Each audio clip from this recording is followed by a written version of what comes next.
Bonjour à toutes et à tous, je suis très heureuse de vous retrouver pour cette nouvelle édition de Business Africa, votre magazine de l'économie et de l'entreprise. Et comme vous le savez, aujourd'hui encore 150 $ à gagner en fin d'émission avec le jeu Business Africa. Mais tout de suite, voici les titres. Des hangars de vaccination Covid dans des lieux éphémères mais fréquentés, c'est le pari gagnant des autorités béninoises. La foire internationale de Parakou constitue une opportunité pour nous de pouvoir vacciner le maximum, donc de pouvoir mobiliser le maximum de cibles au profit de la vaccination contre la Covid.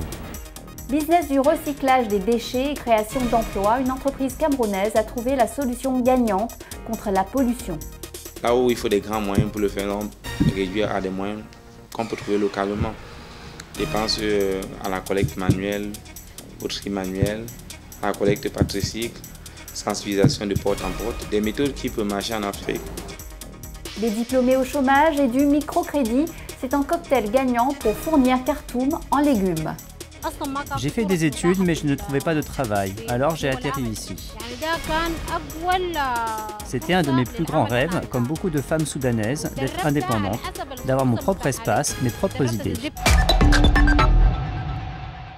Se faire vacciner à la foire, pourquoi pas? Les visiteurs et les vendeurs de la foire internationale de Parakou au Bénin n'ont pas hésité à répondre présent pour se protéger contre la Covid-19. Le pari des autorités municipales et du corps médical de mettre en place des hangars de vaccination pour persuader la population a bien réussi à vaincre les réticences, comme l'a constaté notre correspondant au Bénin, Didier Assogba. Regardez. Dans l'objectif d'améliorer la couverture vaccinale de la population contre la Covid-19, le gouvernement béninois a mis en place une politique sanitaire consistant à déplacer les cabines de vaccination vers les lieux de grands rassemblements. Ainsi, l'une des nouveautés de la foire internationale de la ville de Parakou était l'installation d'une cabine de vaccination au cœur de ce marché sous-régional. La foire internationale de Parakou constitue une opportunité pour nous de pouvoir vacciner le maximum, donc de pouvoir mobiliser le maximum de cibles au profit de la vaccination contre la Covid. En dehors de cette opportunité également, nous avons eu également des instructions donc, de notre hiérarchie à l'effet d'accompagner l'organisation de cette foire en ce qui concerne la vaccination donc, des populations désireuses de se faire vacciner à l'occasion de cette foire. Avant le démarrage de cette stratégie de vaccination de proximité, la prévision du gouvernement d'atteindre plus de 40% de population vaccinée à fin décembre 2021 avait échoué. Seulement 3,64% de la population avait fait le choix de se faire vacciner. Mais aujourd'hui, la solution de la vaccination dans les lieux de rencontre de personnes constitue une fenêtre d'opportunité, surtout pour ceux qui comprennent la nécessité de la vaccination. Je suis venue vendre de l'eau fraîche. Comme j'ai remarqué, ils font la vaccination du Covid. Je suis venue me vacciner à cause de la maladie qui sévit dans le monde. Bon, pour me protéger et protéger les autres, mon époux a fait Sinovac et il m'a demandé de faire, c'est ça, moi-même j'ai fait. Cette unité de vaccination facilite autant la vie des vendeurs que celle des acheteurs de cette foire. Bon, je suis venu visiter la foire, faire le vaccin contre le coronavirus parce qu'il y a la maladie. Je voulais le faire quand je suis venu au foire, j'ai trouvé ils font. C'est pour ça que j'ai profité à faire ça en même temps. Sur place, les agents vaccinateurs proposent plusieurs vaccins. Mais l'option qui domine d'après nos observations est confirmée par l'équipe de vaccination qui a refusé de répondre à nos questions devant la caméra est le vaccin Johnson & Johnson. J'ai choisi de faire le Johnson parce que quand je suis venu d'abord, ils ne m'ont pas expliqué ce que c'est ces vaccins-là, de quoi il s'agit. Et j'ai appris que le Johnson, on le fait une seule fois, une seule prise. Donc voilà pourquoi j'ai décidé de faire une seule fois. L'autre raison qui pousse la population à se faire vacciner au Bénin est la décision du Conseil des ministres du mercredi 20 octobre 2021 par laquelle le gouvernement exigeait le pass sanitaire ou un test PCR négatif datant de moins 48 heures avant l'accès aux services publics sur toute l'étendue du territoire. En même temps, si je prends Johnson la tenue en un coup, c'est mieux de faire le vaccin. Parce que si tu fais le vaccin, tu as 4 qui vont te donner. Arriver quelque part, s'il y a un problème, ils ont dit de faire sortir la carte du vaccin. Moi, je fais le vaccin à cause de la carte. En ce qui concerne le choix du vaccin Johnson & Johnson, le docteur Hakim Gouda, médecin coordonnateur de la zone Parakou et Ndali, a une explication toute simple du succès de cette stratégie de vaccination de proximité. Avant de vacciner les populations, l'information leur est donnée. Les préoccupations des uns et des autres sont nombreuses et les gens n'ont pas toujours le temps, forcément un peu pour revenir. Je pense que c'est une des raisons qui motive le choix du vaccin à une dose. Le Bénin a mis en place plusieurs stratégies de vaccination pour riposter à la pandémie. Mais la tactique avancée qui consiste à aller vers les populations est la plus payante.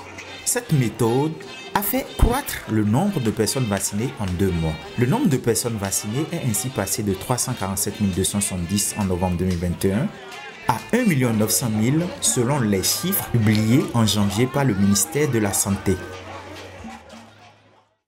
Alors que la pandémie Covid entre dans une phase plus endémique sur le continent, le Centre de contrôle et de prévention des maladies, le CDC Africa, a demandé aux donateurs de mieux coordonner l'envoi des vaccins avec l'Union africaine. L'idée est d'éviter le gaspillage puisque 29 pays africains n'ont utilisé que la moitié de leur stock de vaccins Covid, selon l'Organisation mondiale de la santé, l'OMS. Les livraisons de l'initiative COVAX en Afrique ont augmenté de 100% entre novembre et janvier. À l'heure de l'application du traité de la zone de libre-échange continentale, la CEDEAO vient de se doter d'une nouvelle organisation pour favoriser le commerce. Il s'agit du Comité régional de facilitation des échanges. Il a été installé à Lomé au Togo. Il va coordonner des représentants de différentes administrations et du secteur privé. But de ce nouvel organe communautaire, renforcer l'intégration commerciale dans l'espace CEDEAO en facilitant la libre circulation des biens et des personnes, notamment aux différentes frontières. La collecte et du recyclage des objets usagés, notamment plastiques, est un secteur économique qui monte très vite en Afrique. Loin d'être une nuisance, les immondices qui jonchent les rues de nombreuses villes africaines sont devenus pour certains une opportunité économique à ne pas rater.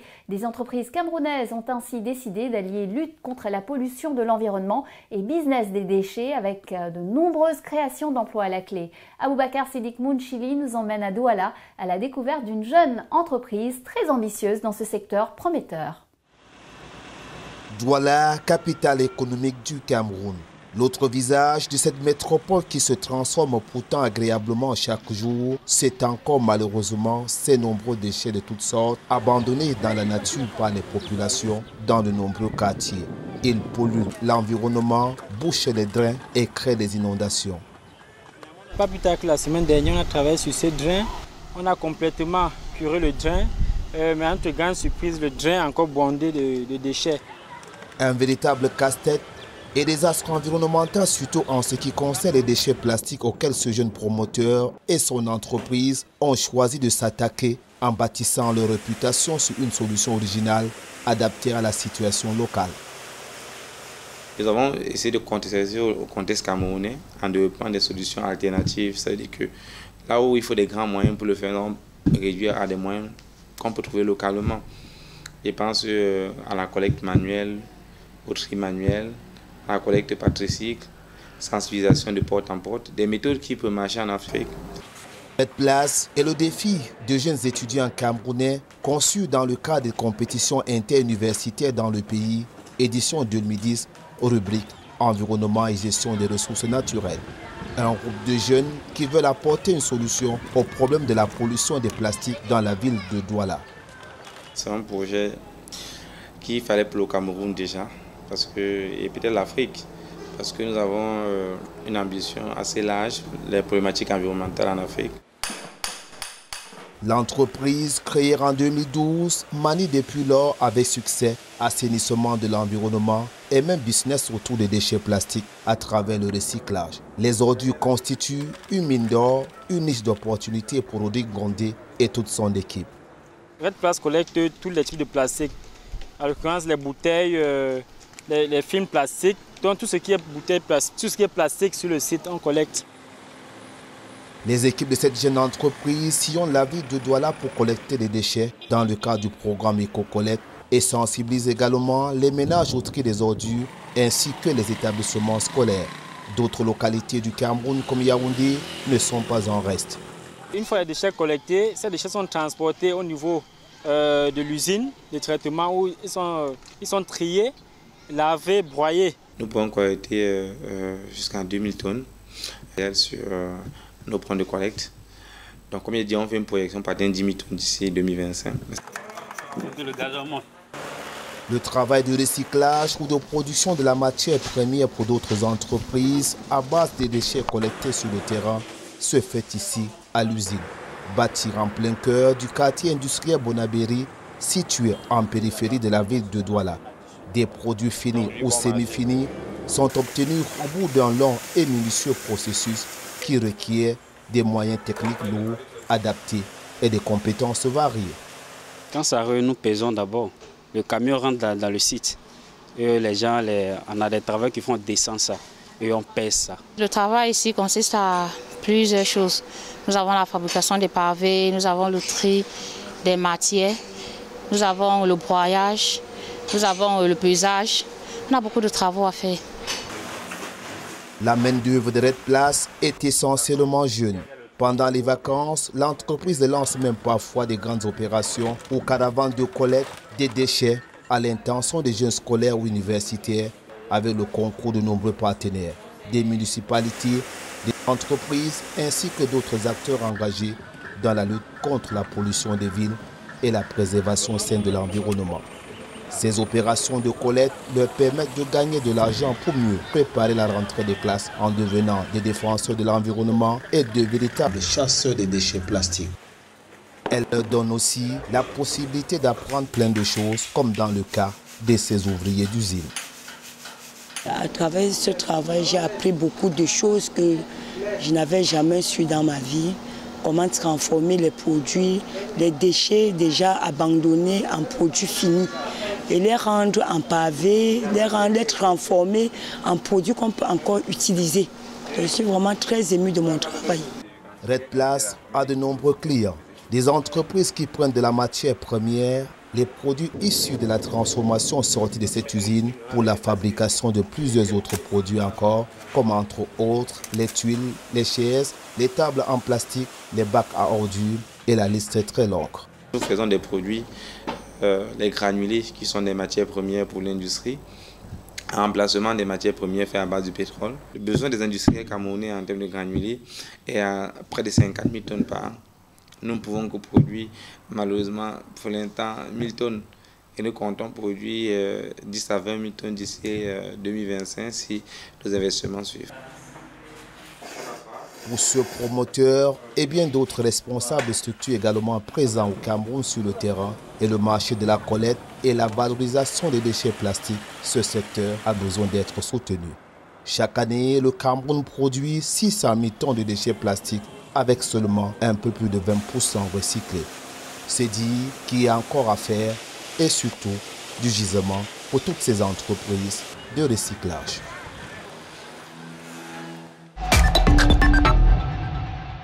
Bienvenue dans la deuxième partie de notre émission.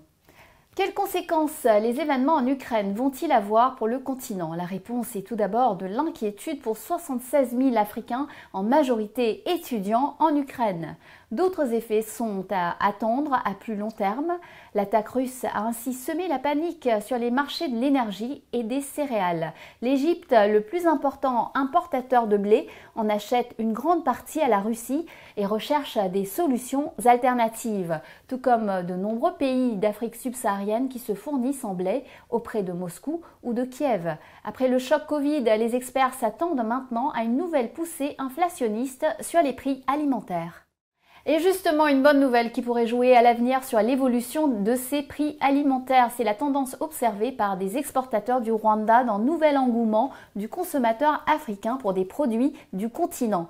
Sur 2021, le pays a engrangé 543 millions de dollars en revenus d'exportation agricole, une progression de 39% par rapport à l'année précédente.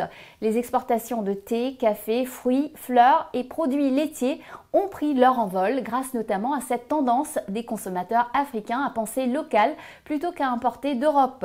Le Rwanda envisage déjà de doubler la valeur de ses exportations agricoles d'ici 2024. Un an seulement après avoir gagné un appel d'offres de téléphonie mobile en Éthiopie, l'opérateur kényan Safaricom a inauguré à Addis Abeba un nouveau centre de données de 100 millions de dollars. Assemblé par les équipementiers Huawei et Nokia en Chine, il sera opérationnel en avril pour le début des opérations commerciales du consortium Safaricom, Vodafone et Sumitomo en Éthiopie. Le centre dispose également de la technologie pour l'utilisation par des clients éthiopiens du service d'argent mobile M-Pesa de Safaricom. Nous restons dans l'est du continent, au Soudan. Ce pays est très isolé sur la scène internationale depuis un coup d'État militaire en octobre dernier. La junte au pouvoir s'est rapprochée de la Russie, a signé récemment un accord pour favoriser la coopération des deux pays dans les domaines de l'agriculture, des mines, de l'énergie et de l'industrie légère. Mais la situation économique est actuellement très délicate. Cela pourrait être un pas en arrière pour un pays qui avait essayé de faciliter l'emploi des jeunes diplômés. Nous avions suivi ces jeunes auparavant chômeurs et devenus les premiers fournisseurs de légumes sur le marché de Khartoum. Regardez.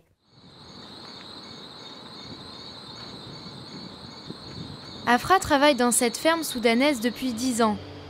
On y produit des concombres, des salades, des poivrons et autres légumes. Elle supervise aujourd'hui les activités d'une équipe de 4 personnes.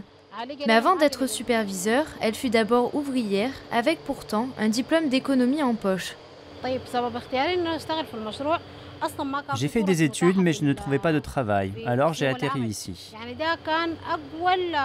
C'était un de mes plus grands rêves, comme beaucoup de femmes soudanaises, d'être indépendante, d'avoir mon propre espace, mes propres idées.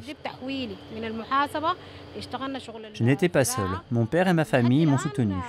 J'ai travaillé très dur avant d'en arriver là, j'ai mis toutes les chances de mon côté et maintenant je suis fière de travailler ici. Le chômage des diplômés reste une grande plaie des sociétés modernes africaines. C'est la conséquence d'une inadéquation entre les programmes d'enseignement et les besoins économiques. Conscient du problème, les pays tentent de corriger cette lacune. Le Soudan a ainsi multiplié les initiatives au cours de ces 10 dernières années. En 2008, 300 000 d'entre eux sont embauchés ou soutenus pour la création de petites et moyennes entreprises grâce à l'engagement d'un fonds multidonateur, comme pour le projet d'Abou Halima Greenhouse qui emploie aujourd'hui Afra, ainsi que de nombreux autres salariés.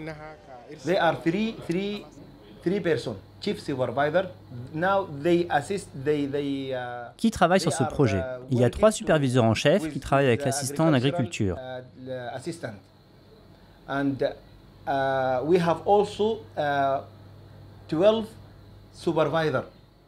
Nous avons aussi 12 superviseurs, dont un pour les serres. Dans chaque serre, nous avons 2 agriculteurs.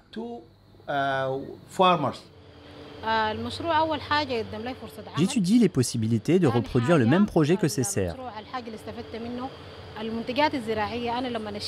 J'aimerais avoir les mêmes serres, mais pour moi et ma famille.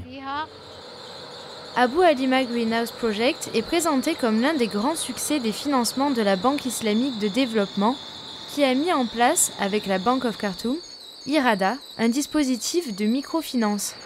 Celui-ci a permis l'installation de 25 exploitations sous serre, devenues en quelques années le premier fournisseur de légumes frais dans la région de Khartoum, avec une production annuelle de 1200 tonnes.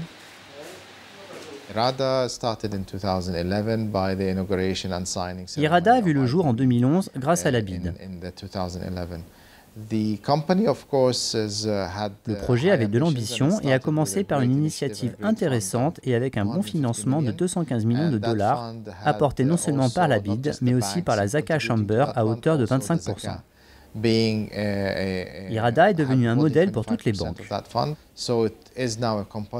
Aujourd'hui, la microfinance représente 12% dans le portefeuille des banques. Le moringa est un autre succès de la finance islamique au Soudan.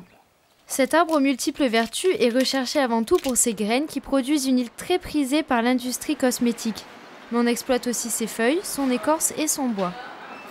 The Green Ishraka Company en a fait sa principale activité. À 35 km de Khartoum, elle cultive le moringa sur 30 hectares. Elle en tire des bénéfices, mais elle contribue aussi à lutter contre le changement climatique. It can absorb 16 Cet arbre, le moringa, le meilleur pour l'environnement, peut absorber 16 kg de dioxyde de carbone.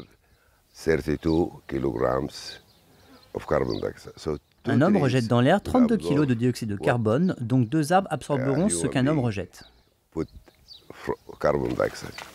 Le projet Moringa ne profite pas seulement à son créateur.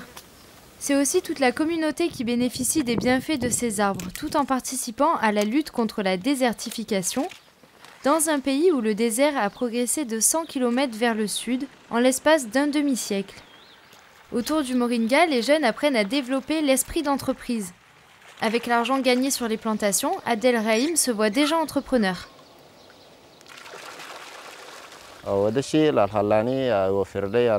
J'aimerais trouver un travail comme chauffeur et avec l'argent gagné acheter une voiture. C'est ça mon projet futur, investir l'argent que je gagne dans ce futur travail. Abou Halima Greenhouse Project, tout comme Ishraka Company, démontre que le chômage des jeunes diplômés n'est pas une fatalité. Au contraire, il représente un vrai potentiel de développement dans leur pays. Pour peu qu'on les encourage à créer leur propre activité et qu'on leur donne accès à des financements pour démarrer. C'est le moment de récompenser les fidèles de Business Africa, vous de répondre aux questions qui suivent. Si vous êtes tiré au sort parmi ceux ou celles qui auront donné les bonnes réponses, vous gagnerez 150 $. Il s'agit du jeu numéro 571. Tous à vos crayons, écoutez bien les 2 questions qui suivent et bonne chance à vous. Première question. Où les visiteurs de la foire de Parakou sont-ils vaccinés? Chez eux, à l'hôpital, dans un hangar? Deuxième question. Quand a été créé RedPlast? En 2001, en 2012 ou en 2020? Vous connaissez les réponses, vous pouvez participer dès maintenant en allant sur notre site internet africaonair.com à la page replay. Répondez aux questions, remplissez bien votre formulaire et bonne chance à vous. Surtout, n'oubliez pas d'indiquer vos coordonnées, nom, adresse, téléphone, mail et le numéro du jeu auquel vous participez avec les réponses bien sûr. Ce jeu par exemple est le numéro 571. Le gagnant recevra 150 $. Rendez-vous sur notre site africaonair.com à la page replay pour les modalités. Félicitations, vous avez donné les bonnes réponses de notre émission numéro 570. Le nom de notre gagnant s'affiche à l'écran. Petit rappel. Première question. Combien de visiteurs a reçu la dernière foire de Parakou? Réponse 20 000. Deuxième question. Quels marchés financiers ont fusionné pour donner naissance à la bourse de Douala? Réponse Douala et Libreville. Voilà, Business Africa, c'est fini pour aujourd'hui. Je vous retrouve la semaine prochaine, même chaîne, même heure pour Initiative Africa. Je recevrai Harry Youmbi, le président de Reda Capital, qui apporte des fonds d'amorçage à de jeunes pousses africaines.